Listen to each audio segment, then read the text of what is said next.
সন্তানের সুখ চাওয়া কোনো মার অপরাধ নয়। এটা অনেক বৌমা নিতে পারে, মেনে নিতে পারে না। হ্যালো এভরিওয়ান, আসসালামু আলাইকুম। এই যে আমার শাশুড়ির আদরের ছেলেকে দিয়ে আজকে আমি কাজ করাচ্ছি। তো আমার শাশুড়ি বেঁচে থাকলে নিশ্চয়ই কষ্ট পেতেন। তো আজকে আমি নিরুপায় হয়ে ওকে দিয়ে কাজ করাচ্ছি। আমি যতটুকু সম্ভব, আমি যত অসুস্থ হয়ে চেষ্টা করি যে আমি কাজ করার জন্য। আমার মাথাটা প্রচণ্ড পরিমাণে ঘুরাচ্ছে, আমি কন্ট্রোল হারিয়ে ফেলতেছি মাঝে মাঝে, এই জন্য আর কি। তো আপনাদের সঙ্গে শেয়ার করব বহুদিন ঘটে যাওয়ার একটা পুরান ঘটনা, আমার সঙ্গে সত্য ঘটনা। তো আমার শাশুড়ি গত হয়েছেন অনেক বছর হয়ে গেছে। আল্লাহ ওনার বেহেস্ত নসিব করুক, সবার কাছে দোয়া চাই। তো তখন আমারও বয়সটা কম ছিল, আমার ছেলে তখন হয়ে গেছে, আমার বড় বাচ্চাটা। তো শাশুড়ি আমাদের বাসায় এসে পিঠা বানাচ্ছিল, আমিও পিঠা বানাচ্ছিলাম। তখন অনেক প্রচণ্ড পরিমাণে গরম উঠেছিল সেই দিনটা।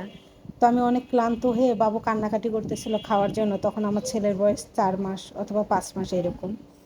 তো আমি আমার হাজব্যান্ডকে বলি যে আমাকে এক গ্লাস পানি দাও না। তো যেহেতু বয়স কম ছিল, আমিও বুঝতে পারিনি আসলে মারা এগুলো নিতে পারে না। তো ওই পানি দেয় আমি খেয়ে ফেলে, খাওয়ার পর আমার শাশুড়ি, ওইটা আমার শাশুড়ি কষ্ট পেয়েছিল যে আমার আদরের সন্তান, আমার ছেলের বউ মনে হয় এভাবে পরবর্তীতেও কাজ করায়, কিন্তু আসলেই না। কেননা আমার শাশুড়ি এক হাতে বাচ্চা মানুষ করছে। আমার শ্বশুর চাকরিজীবী ছিল, উনি হচ্ছে দূরে দূরে থাকছে, আর উনি একা বাচ্চাদেরকে মানুষ করছে। তাহলে একা হাতে বাচ্চা মানুষ করা কত কষ্ট, এটা সবাই জানেন যারা একা মানুষ করে। তো আমার শাশুড়ি সেদিন থেকে আমি পরিবর্তন বুঝতে পারি, কিন্তু বয়সের কারণে আসলে যে তাকে জিজ্ঞাসা করবো এটা হয়ে ওঠে নাই। তো তখন আমার বাসা থেকে যখন চলে যায়, যে আমার ভাসুরের বাসায় যায়, তখন আমার যার সঙ্গে শেয়ার করে কথাটা। তো শুনে আমি সেই টাইমটায় কষ্ট পেয়েছিলাম যে এটা কি একটা বিষয় হলো, আমি পানি চাইছি এই জন্য। কিন্তু এই পর্যায়ে এসে আমি এখন মনে করতেছি যে আসলে আমার শাশুড়ির চাওয়াটা খারাপ ছিল না। সন্তানের কষ্ট কোনো মা বাবা মেনে নিতে পারে না।